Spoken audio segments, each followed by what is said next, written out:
adlaw May 14 mao ni siya ang adlaw nga sa diin nahimong nasod ang nasod Israel karon. Okay, so gideklarar ang ilahang pagiging nasod way back 1948 sa bulan sa Mayo 14. O karon ko atong tanawon makaigsunan since 1948 ang nasod Israel nagedad na siya karon og 78 years. Now, unsay connection? Now, ningon ang Bible sa Psalm chapter 90 verse number 10 nga ang tagal sa Dios sa nasod Israel is 70.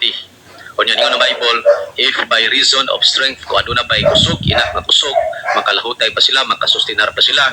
Ningon ang Bible, there be 40 years. So adunay 80 years. So meaning to say, aduna sila extension from 70 years na ay gihatag ang Dios kanila nga extended 10 years. O karong adlaw 70-80 years old na ang nasod Israel. Kasi pasabot na makaisunan duha na lang katuig ang nahabilin aron makumpleto ang tuig o ang number of years nga gisulti sa Bible sa Psalm 90 verse number 10. Now, mga taon sa mga mahitabo kung maabot na og 80 years ang Israel. Ningon ang Bible, the days of our years are 70 years and 10. And then ningon ang Bible, and if by reason of strength they be 40 years, so adunay 80 ka mga katuigan. Ningon ang Bible, yet is their strength, labor, and sorrow. So ato makita makaigsunan kung sa may anaa Atong paminaw ang iyahang mga propesya. So magbantay mo ani, basta ingon ani na gani ang dagan sa ilahang mga pagwaliwali diri sa ire o diri sa Facebook. Magbantay mo ani. Mao ni ang mga false prophets, no? Basta ani na gani ang dagan bitaw sa ilang mga propesya. Magpropesya gani na sila ingon ana. Bantayan ninyo na kung ano na, false prophets na siya.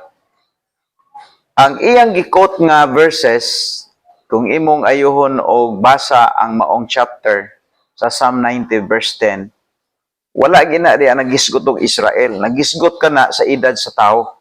Edad sa tao ba?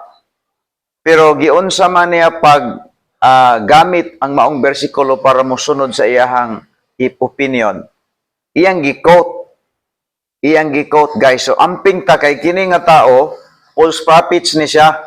Para yan ni adtong miaging simana nga dunay nagpropesya nga ingno nato sa badista or member sa Sabbath keeper nga mobalik ko nung Ginoo adtong Mayo 15, 2026. So lain na sabning failure, magbantay mo ani kay mo ni ang mga timaylan sa mga taong false prophets nga magsigi og panagna nga dili matuman. So timan ano tog ayo nga ang Bible nag-ingon gyud siya nga sa Matthew 24:36 nga way tawo nga nasayod siyang pagbalik. Assuming ning tawhana nga bright siya mo nang gikot ni ang Psalm 90 verse 10 nya kung imong tan-awon kini nag-isgot kini sa edad sa tao. Wala ni nagisgot sa edad sa Israel. Ingon ang Bible din sa 10, the days of our years are score years and 10. And if by reason of strength they be 40 years, yet is their strength, labor, and sorrow, for it is soon cut off and fly away. Wala gini siya nagisgot og Israel, pero kung imong paminahon kining mao nga preacher, iyang gi-address kini nga verse sa taga-Israel nga ang context wala naman nagisgot Israel. Nagisgot kini guys sa gitawag og edad sa tao na ay age limit na lang naa sa 70 o 80 ra ang edad sa tao. Kung mulampas ka diha bonus na.